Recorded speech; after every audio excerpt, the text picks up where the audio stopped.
Hit the record button. Cool. Thank you, Scott. Welcome. Hi, everybody. As Scott said, I have a long night, so I may be a little slow today, but anyway, I'm really glad to be here. I wanted to talk a little bit about 10 minutes or so at the beginning today about, well, I guess what a therapist would call emotional competencies.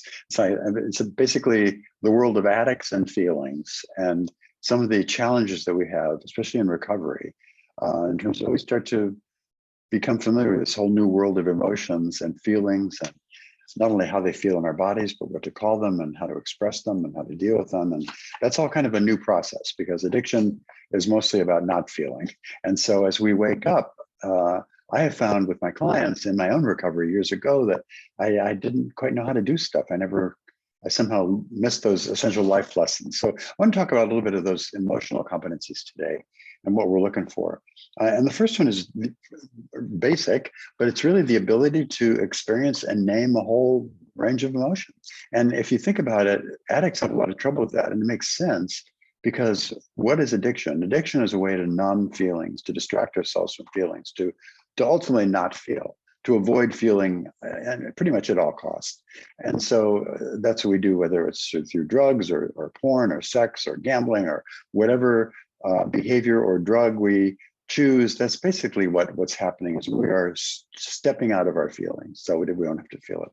So when we put those behaviors down, we have to start to learn how to process emotions. And it really feels like you're in a foreign land for a little bit. So what happens over the course of addiction is addicts lose touch with feelings, right? We lose them. And I see this every day at the unit in LA where when clients come in, we have to give them a handbook with other stuff.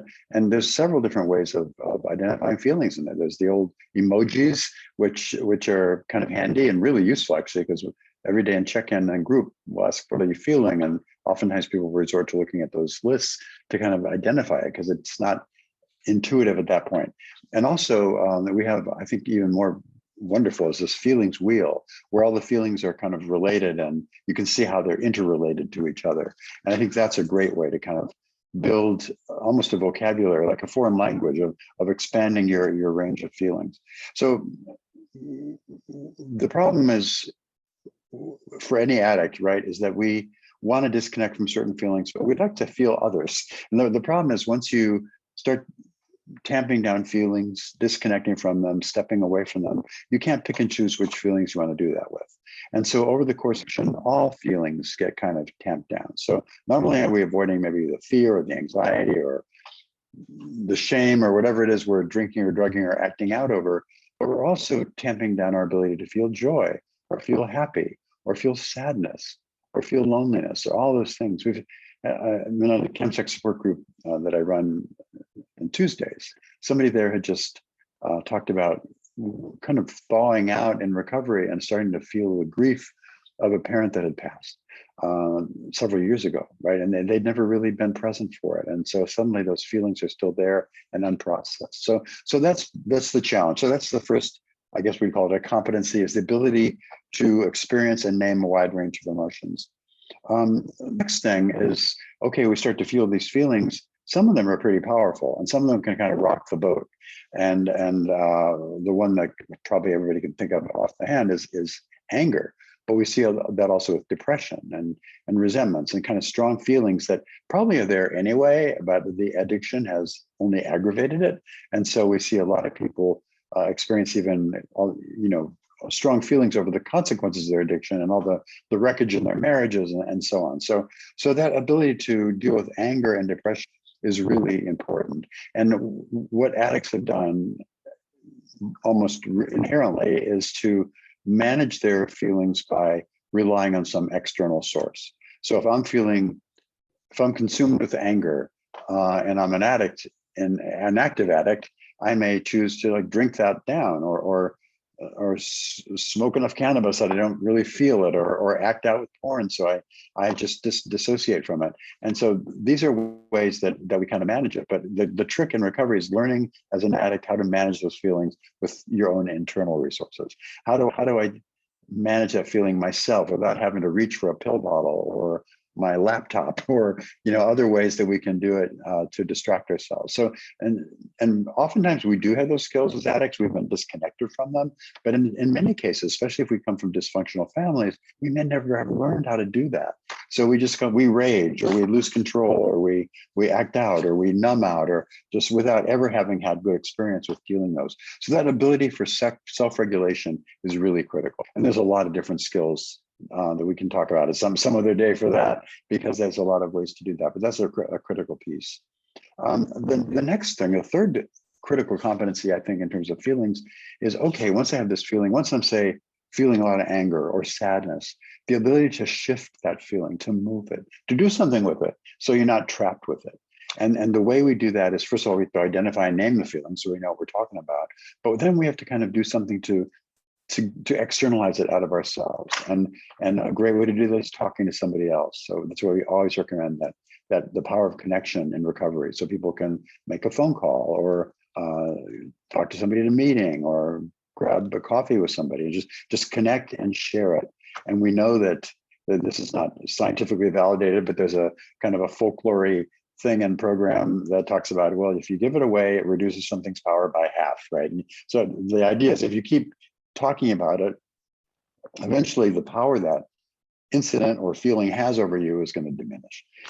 So the rule, the science is not strong there, but certainly the concept is very valid, that if we talk about these things, it gets better. The other thing, if we externalize in different ways, journaling, taking a pen and paper and writing it down is another way of releasing it. We can do it too in other ways: breathing, deep breathing, meditation. All these are ways of moving that feeling and talking about it. The other thing is to drill down in the feeling. It's I think universally true. If somebody's feeling anger or resentment, I always ask my clients, okay, what is the feeling under that anger or resentment? Because anger is always a reaction to something else. And it's usually a much more primal feeling, like I'm really scared, or I'm feeling really hurt, or I'm feeling really lonely. And those feelings kind of trigger this defensive, like anger, that protects us. But really at the core of that, there's that hurt or loneliness or fear, whatever it is, that we have to really deal with it. We can't just manage the anger. We have to bring that back in, and we have to rein that in. But we also have to deal with the feeling underneath, that core feeling underneath.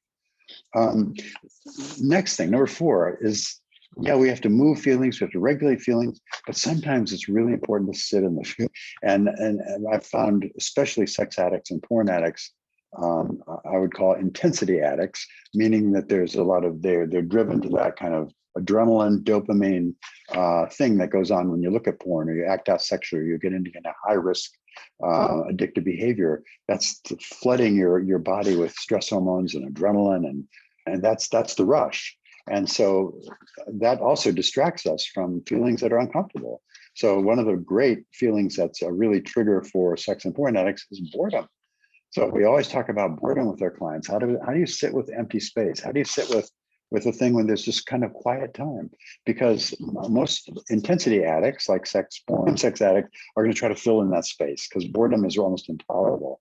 When we're sitting there and not doing anything, not engaged in something that keeps us busy and preoccupied, feelings start to bubble up, right, that we don't want. And so that ability to really sit with it, and I literally say this to my clients, it's like training a muscle. If you can do it for 5 minutes without going nuts, that's great in the beginning, and just keep trying to add time to that, because it's important to be able to certainly sit with feelings that are uncomfortable. Boredom, other one I find a lot of times with our clients in treatment, whose marriages are often, they're really struggling. And so there's this uncertainty, right? We don't know what's going to happen.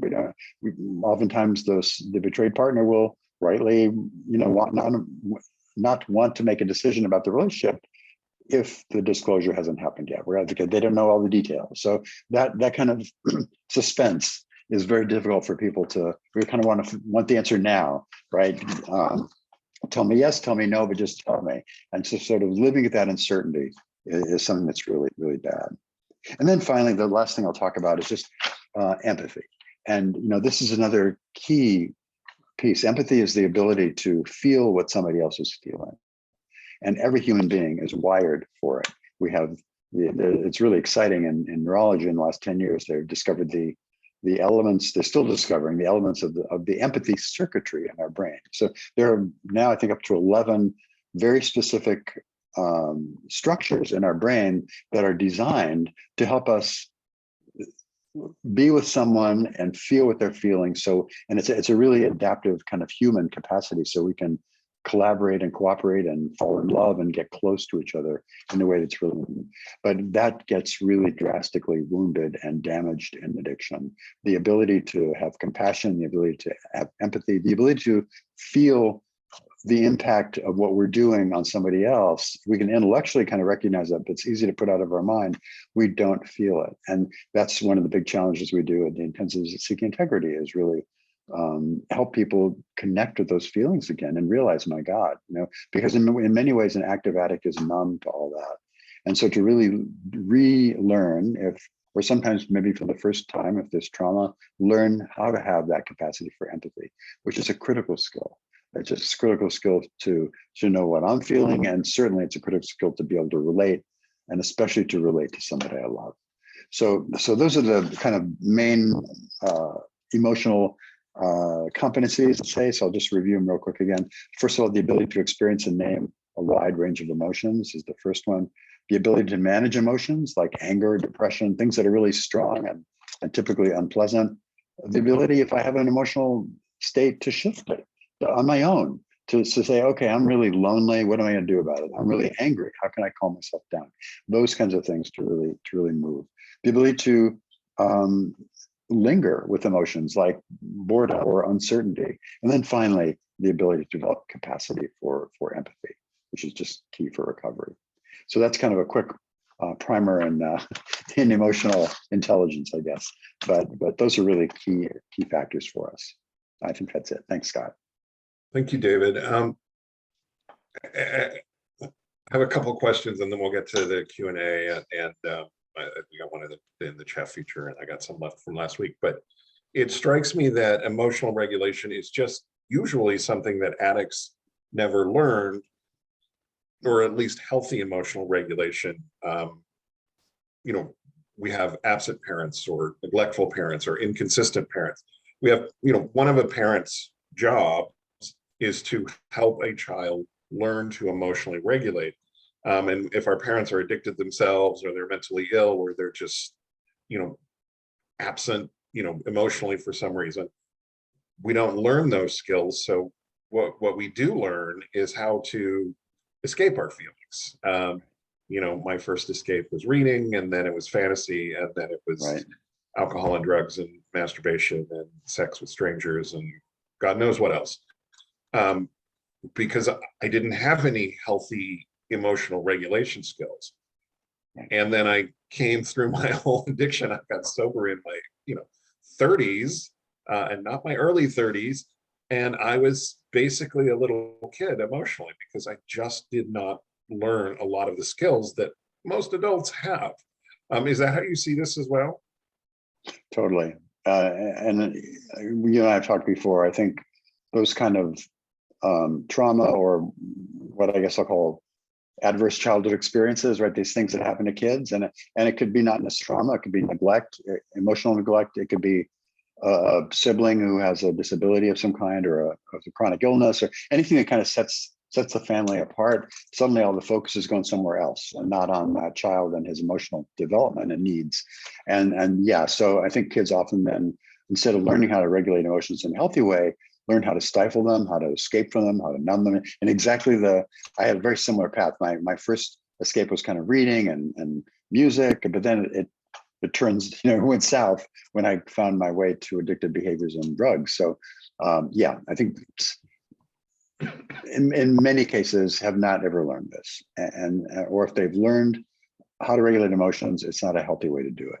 And so I think it's almost going back to square one in that emotional world, and really learning how to maneuver with feelings, and with some flexibility and competency, because that's so critical. And not only in our own recovery, but in our relationships and in everything we do. That's a critical piece. Yeah. And yeah, I've had to learn these skills. And even, I had an experience this morning. We have a staff meeting on Wednesday mornings, very, very early for me.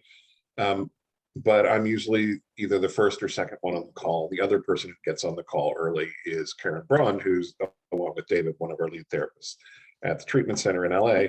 And we usually chit chat for a minute or two.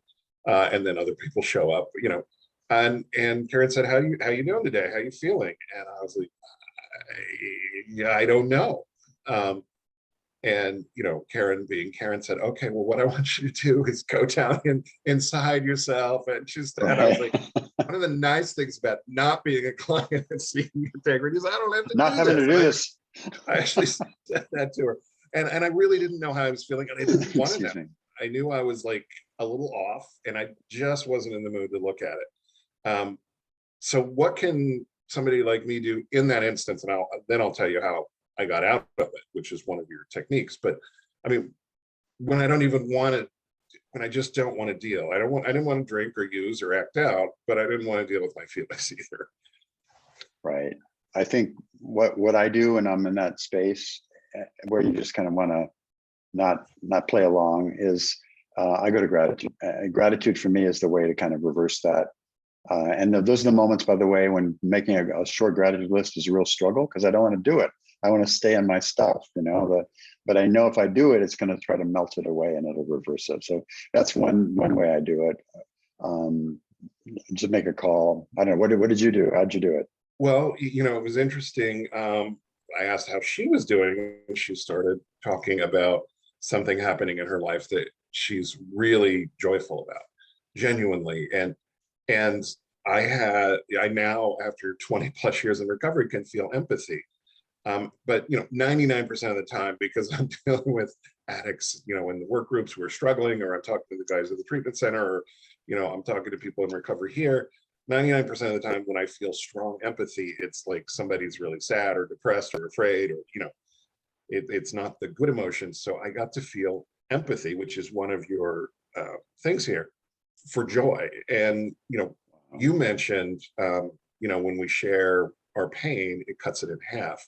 And the other half of that equation is when we share our joy, it doubles it, because we spread it. And it completely changed my whole mood. Just to feel somebody else's happiness and experience it with them. So that was a lovely gift of recovery, and the kind of thing that when I came into the rooms of recovery and was I just wanted my consequences to go away. I didn't want to share your joy with you. I didn't care about your joy. Now I really care about you. Yeah. Now I really want to feel empathy. So it's cool. And then the other thing about the last thing, this I'll shut up after this. When you mentioned we have to learn how to sit in our feelings, that one was one of the hardest for me. I could connect with somebody and talk about it. I could do all this other stuff, but boy, just sitting there was really hard. And somebody suggested to me, be curious. Identify what you're feeling, try and work backwards to where it came from, and why you're having this reaction instead of a different reaction, and then maybe check in with somebody like, is this a normal reaction? Because most of the time my really strong negative feelings are not proportionate with whatever's happening in the world. So be curious and parse it. So anyways, we've got questions coming in fast and furious. Did you want to add anything to that, or should I jump to the questions? No, I think that's good. That's great. Okay. Thank you. All right. These are from last week. We got, I think, 4 of them. So how often should a therapist be in touch with the betrayed partner of a sex addict? So I'm assuming this is the sex addict's therapist. I think it depends on where people are at and what's going on. I think initially, if I'm starting with somebody, I think it's important to touch base and make contact and make sure the partner has support and is engaged in whatever they need to keep themselves safe and on track. I think there has to be routine communication. I think it's important, though, to just to say, because I have a lot of betrayed partners who really want to know all the details and all the nitty gritty of everything. And just from a therapeutic process, we don't do that typically, right? We'll go over general patterns and trends and obstacles and barriers and those kinds of things. But those specifics that I think the partner really wants in an effort to kind of feel safer, those often have to happen in a discourse. So I'm kind of expecting what what the communication should look like is important, because I think sometimes people expect it's going to be a full ongoing like report on every session, what's going on. And that's really not the role of the addicts therapist. So certainly to communicate, ideally, I really like seeing the partner having their own therapist, and so that we can communicate, right? Sometimes the four of us, sometimes the two therapists, and so on. So, and keeping certainly people in the loop. And then as moments, as the intensity ramps up, for example, if a disclosure is coming up, then there's probably more frequent communication and contact. But I think it kind of depends on where you're at in the therapeutic process. But I think it's important to understand that that the betrayed partner shouldn't expect to have all the details of all the sessions and what's going on. I think that's one of the misunderstandings people often have. Yeah, and just to tack on a little bit, the legal aspects of that. If the sex addict does not sign a release for you to talk to the betrayed partner, you can't talk to the betrayed partner. And then there are different levels of releases, like you can talk about this, but not that, or things like that. So things have to happen before any communication happens. Right. Like sometimes, for example, we'll just have all we can say is that the person is here or not here, and that we can't reveal anything else. So yeah, that we mind that very carefully. The other thing, of course, there's exceptions to that confidentiality that we always go with the clients. But if somebody's in danger, a child or a dependent adult or a senior or something like that, then we have to break that confidentiality, obviously. But those are the very specific, legally defined exceptions. Yeah. How does sex addiction impact work performance? Very badly. Badly. Yeah. I mean, gosh, I just think of the range of stuff we see with clients coming seeking integrity. Just productivity is lost. People are looking at porn in their offices, in their vehicles, on campuses, everywhere, in stairwells, and just so people are just not engaged in the work day. They're engaged in looking at porn and not getting caught. And then there's hookups. There's employee. There's power and control issues where there's supervisors hitting on supervisees and so on. So these are all really complicated relationships. But sex addiction definitely has a huge impact. I think because it's so hard to discover and quantify. We hear oftentimes staggering numbers about the effects of like alcohol on productivity and the cost, in the billions, and the economy. I suspect if we were able to quantify sex addiction, it would be even worse, and porn addiction, because it's so pervasive. So I think, I think it's just drastically affects the workplace for sure. Yeah, total agreement. As a betrayed partner, I am still not being seen or heard, in particular my needs, feelings, and desires. So many things are missing in my relationship because of the addiction. Can I have any hope? Well, I'm sorry you're in that space. I always have hope, honestly. And that experience, as unfortunate it is not that unusual. I think at times, especially in early recovery, where and what your words really struck me, not seen, and that's so true. I think partners and their needs and their feelings are just kind of it's almost looking through them or beyond them sometimes, and not seeing them. And so I think that is an awareness that does develop. I've seen it even in the most kind of hardened addicts. I've seen them start to with really good work and good therapy and time. I've seen them make radical changes in that and become much more relatable and compassionate and empathetic. So, I mean, I do have hope in that. And if not from what we would call the inside out, we can even work with behaviors on the outside, right? So even if the addict doesn't quite feel what they're doing, they know what the right thing to do is, and that can make a difference as well. So there's all kinds of ways to do this, but I would certainly not give up hope. I think with the willingness and hard work, there's recovery for everybody. Everybody can recover, I believe. It's just we get in our own way, in that. We get there through our own path and in our own time. But I guarantee you, David has seen as many relationships as I have that look unbelievably hopeless, and then not only survive but thrive. And it's a matter of the cheater doing the work and the betrayed partner doing his or her work, and then the relationship doing the work, and communication improves, vulnerability improves, intimacy improves, sexual connection improves, everything improves with honesty and trust and vulnerability, a willingness to be vulnerable. Relationships can be so much better than they ever were. Most people say, I just want the relationship I had back. No, you want something better, and you can get something better if you put in the effort. And I want to add to that, because not everything is a so-called happy ending, right? We were in the alumni call yesterday, and there was a client of mine that just had a full disclosure after a year, and it was too much for his wife, and they're going to get a divorce, and that made me very sad. But it also realized, even where there's a separation, in recovery, that can happen in another way, right? You can leave, you can separate, you can have closure in a way that's much healthier than if you just walk away angry and stormy, So I think even in recovery, if the marriage doesn't survive, we can separate and have closure on that in a way that doesn't doom us to repeating the same thing next time around. Because when we don't have healthy closure on a relationship that didn't work out, we tend to repeat those mistakes in the next one, and we keep repeating them until we correct it. So there's some benefit all around, I think. Yeah, I completely agree with that. Next question here. This is the last one from last week. Do you have a book recommendation that explains how to make an appropriate amends and or an apology, especially when the words "I'm sorry" don't cut it? And I'm just going to say, I recommend this book. Can't see it, Scott. Better name it. There we go. There we go. Life Anonymous: 12 Steps to Heal and Transform Your Life, written by, can we see it? Well, you can't see my name, but the author is really brilliant. And his co-author is also really brilliant. The co-author, second that. Incredibly brilliant. Kristen Snowden and I. That's a book that walks both addicts and non-addicts through the 12 steps, with somewhat of a sex addiction focus.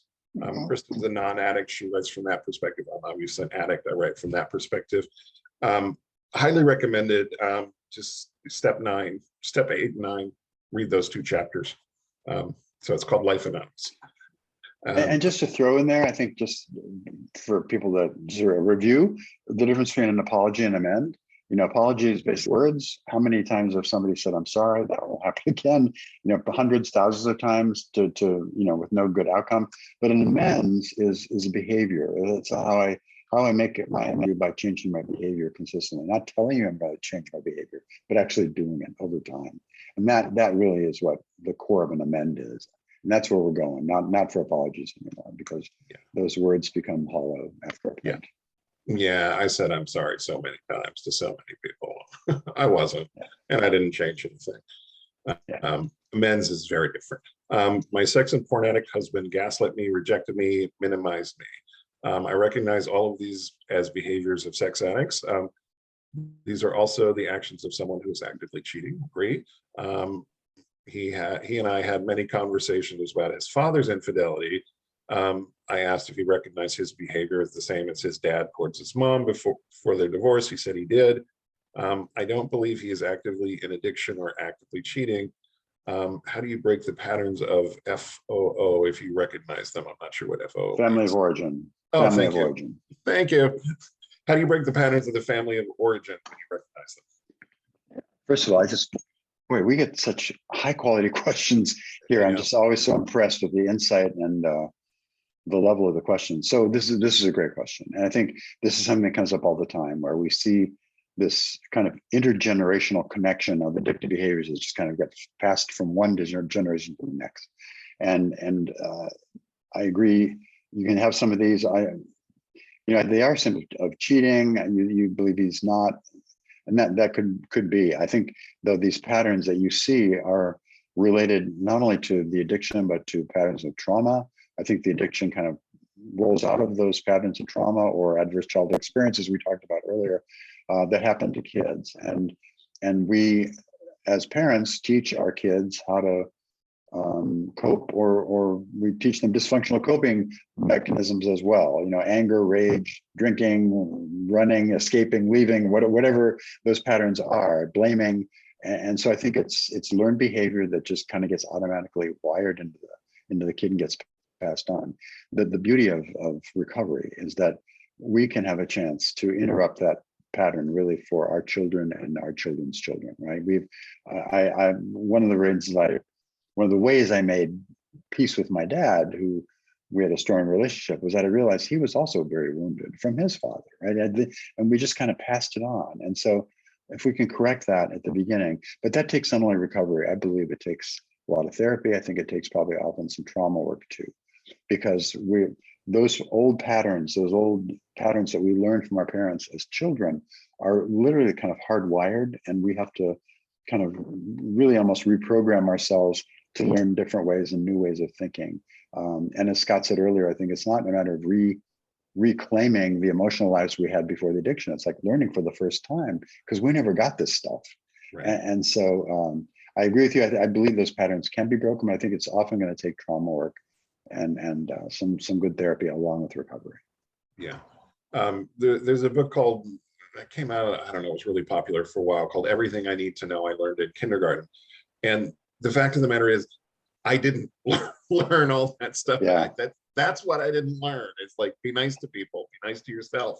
You know, it's okay to cry. Things, I didn't learn that stuff. In addition to the therapeutic work and the treatment work David's talking about, the 12 steps attacks this same stuff from a different angle. Totally. I think the 12 steps make us fit to be part of the world and to participate in the world. I think that's the goal of the 12 steps, more than just getting us away from our addiction. And therapy ultimately does the same thing. They make us fit to be with ourselves in the world. The steps lay out a sequence, right? And also kind of almost by default lay out a timing sequence as well. Okay, I think a lot of people want to rush into amends early on in early recovery, but if we look at the steps, that's way down the list. And so I think it helps us kind of guide what do we do next? What do we do now? And I think that's really important with the steps for sure. Yeah. I'm going to pop this one out of the chat feature because I'm going to try and take them in order. I'm feeling defeated as I've recently discovered my partner is a chemsex addict. If I stay in the relationship, how will I ever compare sexually to that type of high? That's a very good question. Wow. So, yeah. So we know that chemsex, which is typically, everybody probably understands that's the combination, this fusion of drugs, usually amphetamines and sexual behavior or porn, acting out, whatever. And sex addicts and porn, those three behaviors have more dopamine release than anything else. And so those really create this very bright high that kind of outshines everything else, including sex with our partners or love for our children or favorite hobbies or good food or everything else is kind of overwhelmed and looking kind of dull and uninteresting. And so I would say, this is going to sound harsh, and I'm going to explain it. There is no way you can compete with that, right? An orgasm has about, well, let me put it this way, the reverse. Methamphetamine is 1,300 times more dopamine than an orgasm without. And so there's just, no comparison. But the idea is not to compare with that. The idea is to help the addict and you understand some of the nature of intimacy and emotional connection and sexual pleasure. And it's a different kind of intensity and it's a different kind of pleasing emotional space. It's not that kind of intense, disconnected, like frantic rush of all that dopamine flowing through your system, it's intense, but it's not authentic connection. Those people are stuck in their brain. They're playing a fantasy out in their brain. They may be having sex with somebody, but that person they're having sex with is really a prop in the fantasy that's rolling in their head, right? They're not really connected in the way. So I think when you can connect with somebody emotionally and physically in a way that is in real time, there's nothing that can compare with that. So I try to kind of break the mindset of trying to match that, because you can't, and nor honestly do you want to.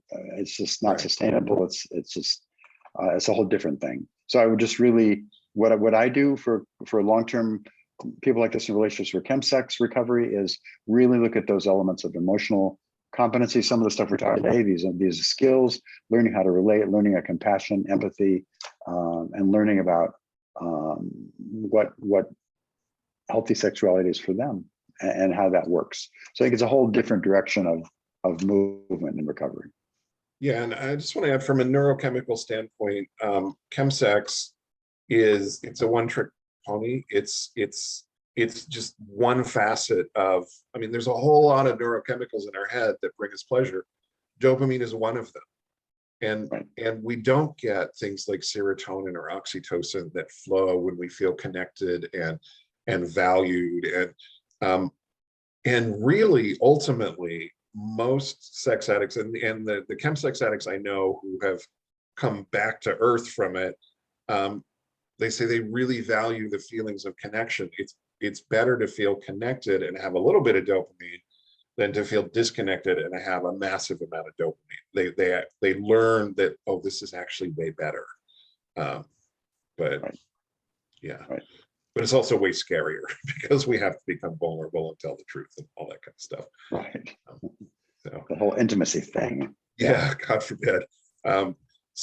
Intimacy is possible in recovery, and it is better than the intensity. I'm gonna state that And unequivocally. and yeah, and that it's such an important piece, Scott, because so many times sex addicts, porn addicts, and chemsex addicts mistake intensity for intimacy, right? And it's two different things. Yeah, and it's a whole different set of neurochemicals. I mean, if we want to Right. get into the Totally. brain, it's a whole different thing up there. And it's Totally. better. It really is better because it's multifaceted, it's more real, it's bigger ultimately, than just this one spike. Can you please further explain prodependence versus codependence? This is a male addict in recovery, wants to understand the concepts. Right. So I'll throw this out, Scott, and then you probably want to maybe add or fill in. But so codependence basically is an idea that started back in the 80s and 90s, and really was an idea that basically stated that the people that get involved with addicts as partners usually have some kind of issues themselves, and it kind of pathologized partners in a way that it was really unfair, we think, and put them off, by the way. Oftentimes, if you get somebody in treatment, used to be to pull the wife or husband in and say, now let's talk about you and all the things that are wrong with you, and not a great start to a collaboration. So Dr. Rob Weiss had this idea of looking at, well, what is this behavior? This behavior is really expressions of love and support. And when he presents this, I love it. He talks about somebody with cancer, wife whose husband has cancer, and all the stuff she would do, and maybe work 2 jobs, pay the medical bills, and struggle and do all these things, make the extra effort to keep the family and the person she loves in good shape. And then we swap out cancer for addiction, and suddenly that person's stigmatized and shamed, and why are you doing this? And it's still usually based in loving support. So the idea of prodependence is not to blame the partner or say there's something wrong with them or what's wrong with you that you would marry this guy, but to really look at this as an act of love and support, and sometimes maybe needing refinement, but I think that's the basic idea. Yeah, I'll just add, codependence is a trauma-based theory. It looks at partners of addicts and it says you're partnered with an addict because you were traumatized, and until you work on your trauma, you're going to always partner with an addict, and you're going to enable the addict, and you're going to make the addiction worse. And it's really blaming and shaming. Prodependence, and it didn't start out that way. It morphed into that. I mean, let's give the women who started the codependency movement a little credit. This is not what they had in mind. It's just what happened over like 30 years. Prodependence looks at it from an attachment perspective. Oh, you're with an addict because you love that person. You're staying with the addict because you love that person. You're trying to help the addict because you love that person. Maybe you're not helping in the best possible way. Why don't we take a look at that and see how you can do a better job? But let's celebrate the fact that you still love the addict and want to make this work. It's just a completely different approach to basically the same work that we do, setting healthy boundaries, learning what I should be doing versus what I should not be doing, things like that. A lot of the work of the process is the same, but the framing around it, there's no blame, there's no shame with prodependence. It's like, good for you that you still want to be with this person. Let's do it in a healthy way. That's the big difference, I think. So, my sex addict, porn addict husband tells me things that aren't accurate. He believes I have said a number of very terrible things, which I know I did not say. He also, for years, has told me what I like and don't like, how people view me, what kind of friend I am, all negative about me, and I've known that his views of me are not accurate. Is this kind of delusion normal for a sex addict, porn addict, or any other intensity addict? I just want to know if my mother is living a secret life masquerading as your husband. But with that, we'll turn this question over to David. Okay, Scott, we'll sidebar that conversation. Yeah, Talk about that's that for later. another day. Okay, so um, yeah, this is pretty typical, and I think it kind of points to how disconnected the addict can get from reality, basically. So, and an earlier question talked about they felt their husband was sober, but he was kind of blaming and shaming and doing all these behaviors we see. And I think that's those behaviors, those judgments, those mistaken beliefs that, by the way, the addict may firmly believe, but they're still mistaken sometimes. And other times, I know the addict will be saying stuff just to kind of push buttons, but there these kind of mistaken beliefs do start to develop about the partner, and I think, and about bosses and life and everybody basically. From an addict's point of view, ultimately everybody's kind of out to get them and make their life complicated and cause them problems, and they start these defensive ways of blaming and shaming. And remember when I was talking about the emotional competencies at the beginning tonight, I talked about the ability to correct a feeling inside without relying on external things, whether it's a drug or an alcohol or behavior or whatever, to fix it for me. And this externalizing that blame and it's all your fault, and if you would, if you had the right behavior, you had more sex with me, or whatever the crap is that's thrown out there. These are all ways of externalizing, right? And not taking responsibility and not owning the feeling. And I think that's really the core issue here, is that where is the locus of responsibility, and who's taking, and the big switch, I think, for an addict in recovery, and it's a hard one sometimes, is to like shift from that automatic blaming everybody in the world to saying, okay, well, maybe I had a role in this, maybe I had the key role in this, and maybe I have to do something about it. And I think that twist, that turn, that reversal is difficult and a hard one. But I think it speaks to what you're talking about here. It's just, addicts just kind of spew blame and deflection everywhere to protect themselves. And that's what you're talking about. And to protect our addiction. I mean, it's part of our denial to behave this way. If I can blame my addiction on you because you're such a horrible person, well, then it's not my fault, and I have every right to engage in my addiction because, For me, and it's part of my denial. It's a lie, but I tell it to myself long enough and loud enough that I believe it, and then I behave that way because I believe it, and it's horrible for you. I'm sorry you're going through this, but it's how I make it through the day as the addict. And denial has to be broken. It's one of the things we work on at the treatment center, like right away. It's denial. Let's dig into your denial. So this is related to the material you presented at the beginning, David. Thanks for the info. Can you elaborate on the difference between number 2 and number 3? What's the difference between managing strong emotions and shifting them to something else? Good question. A great question, and thanks for that clarification too. They're related, right? Two is, I believe, was that managing strong emotions like anger and depression. And so when we have these emotions that kind of hit a peak in terms of intensity, we often look for something outside ourselves to fix it.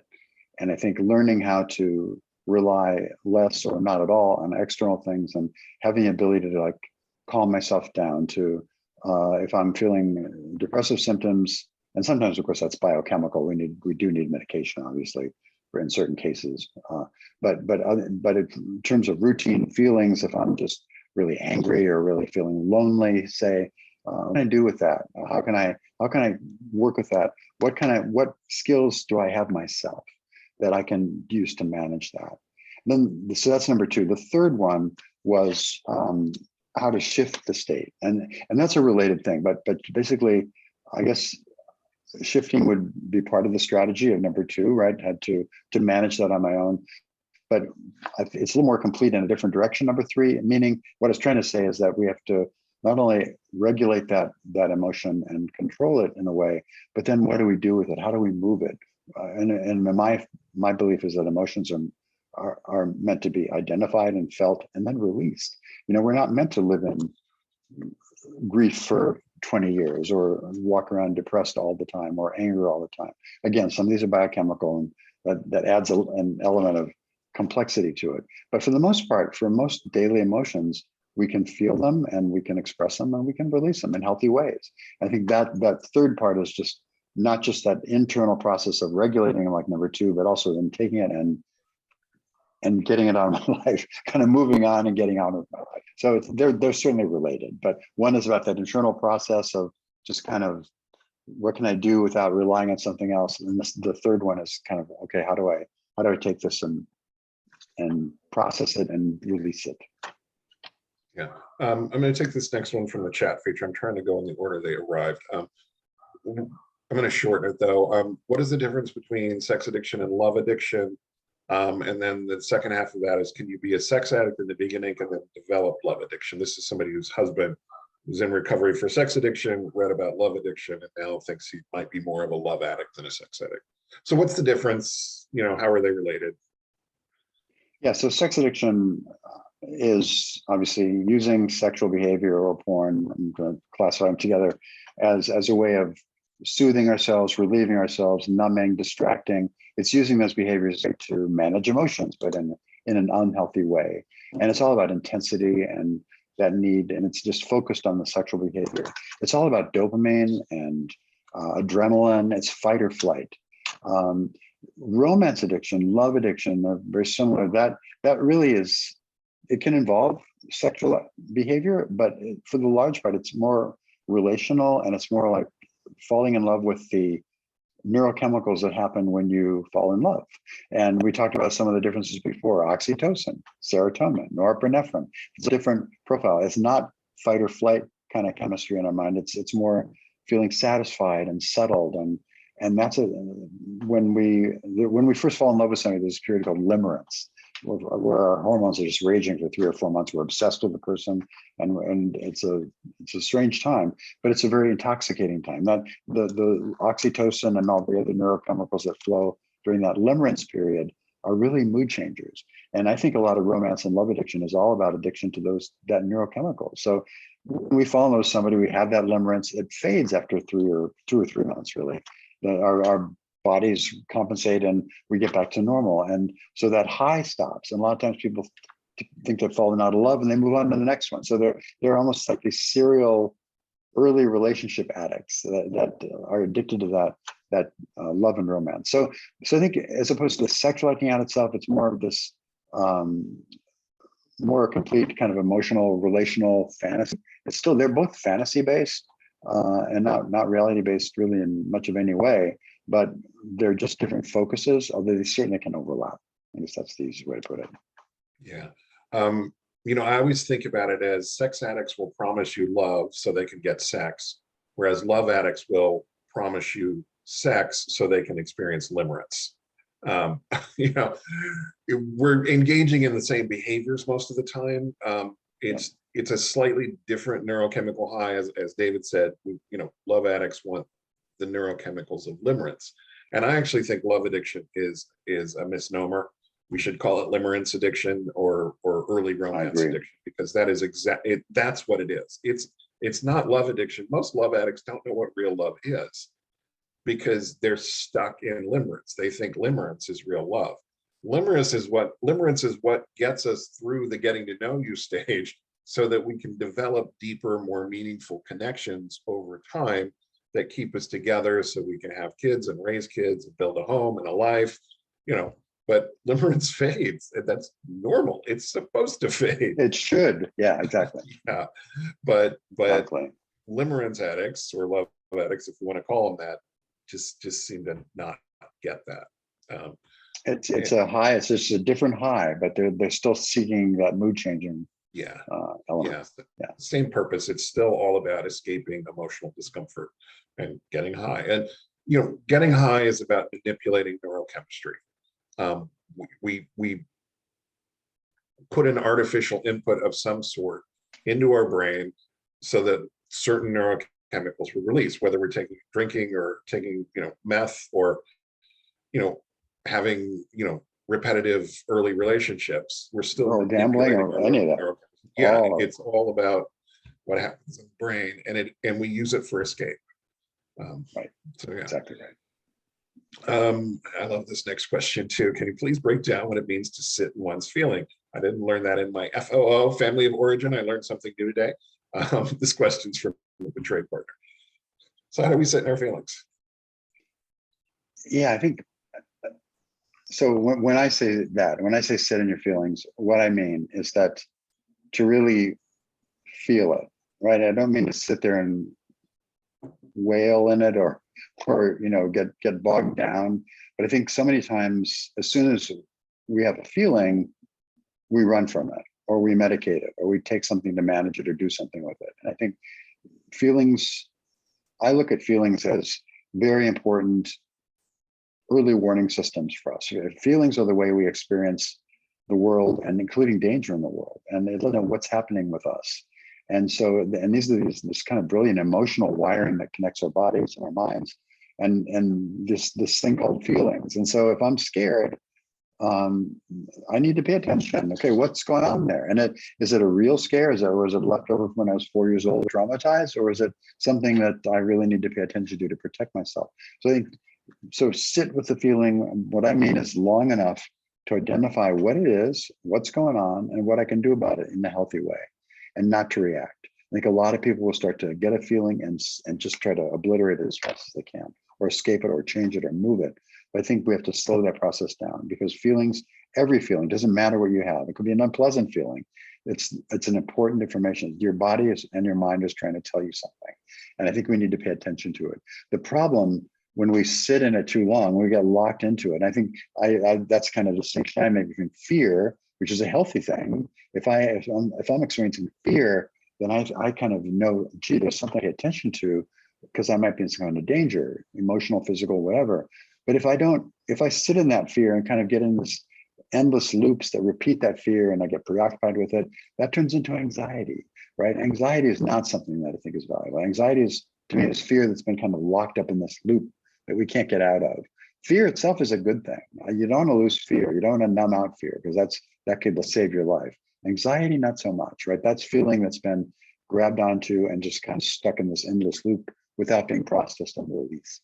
So yes, sit in it, to identify it, to feel it, to learn from it, to know to take whatever message it's trying to send you, but then move it on, release it. But that's what I mean by sit, just to really touch it enough to identify it and know what it is and what it's trying to tell you. Yeah, we have time for one more here. My sex addict husband says he does not need to seek help for his addiction, as he is managing it on his own. And anyway, his issues mainly relate to me not wanting to have sex with him. I know this is not accurate, but I'm trying to explain this to him. Is insanity. Help. By the way, this is just classic denial. It's your fault. Yeah. Go ahead, David. Sorry. No, I mean, we've touched on this in a couple of questions before this, where just this is denial. This is a defense. This is the addict protecting his addiction. And I've worked with enough addicts, and oftentimes they believe this, right? At some level, at least they tell themselves that. But it's obviously not true. But it's a convenience that they can use to feel justified in their behavior. And this is a bad sign. This is a classic sign. If I see people continue to blame and take no responsibility, that worries me. And so these are the kind of people I believe that really need therapy most and need that help most, right? Because he's not doesn't need to seek help. Well, I have a different opinion about that, but I think these are typical behaviors. The blaming, the shaming, the deflecting, all that's all your fault, and just it's classic. I would make sure you get the support you need for you, right? So I hope you have a CSAT or someone who can help you with processing your feelings in this, and kind of maybe explore the intention of trying to explain it to him, or have the addict make sense. Because if they're in their addiction, they may not be able to hear that from you, honestly. I think probably it's going to come from the therapist or somebody else, but it's really hard for the addict to hear that and have it make sense from the focus of in their relationship. And one of the things that I'll tell guys when they give me that line is, yeah, but so, maybe your marriage isn't perfect, so you chose to cheat instead of work on it. There's 100 other options besides turning to an addiction and cheating on a loving partner. Go get some therapy, talk about it. We don't have, I'd like to have sex more often than we do. Can you tell me, ask a question. Why are we not having sex as much as I would like? And, and which may not even be accurate, but it's got to be taught. And then go to couples counseling, things like that. There are 100 things to do before you cheat. Cheating is a choice. Sex addiction is a choice. Right. I mean, once we're in it, it's not a choice, but the choice to start is a choice. I mean, when I get drunk, which hasn't happened for a good long while, thank goodness, there's always a choice to take that first sip of alcohol. Right. It's not the 12th beer that gets me drunk. It's the first sip that gets me drunk. Because once I get that first sip in me, I'm toast. Sex addiction's the same way. He makes a choice, and he's justifying it by blaming you. And again, that's part of denial, and and gaslighting, and all kinds of things go on that are really horrible for a betrayed partner. And addicts don't really want to hurt you. They just need to justify their behavior to themselves to make it okay in their mind. Right. The rest of us can see they're crazy. But I can tell you, I did not know I was crazy until well into sobriety. Oh, yeah, that was crazy. So yeah. We're out of time. I'm going to save all the questions that we didn't get to. There's a couple of them here. We'll do them at the beginning next week. Great questions today. Thank you, everybody. David, great topic. And thank you for being here after a long night on an airplane. A long day. Yeah, and a long day. Anything you want to say to take us out? Just this stuff of feelings is hard. Most of us are beginners at it, and we need just a day's practice. Courageous practice, that's it. Yeah, thank you. And thank you, everybody, for the thank yous. That's lovely and gratifying. So yeah. Have a nice night, everybody. We will see you next week. We'll be back here same time, same place. Take care, Scott. Bye-bye.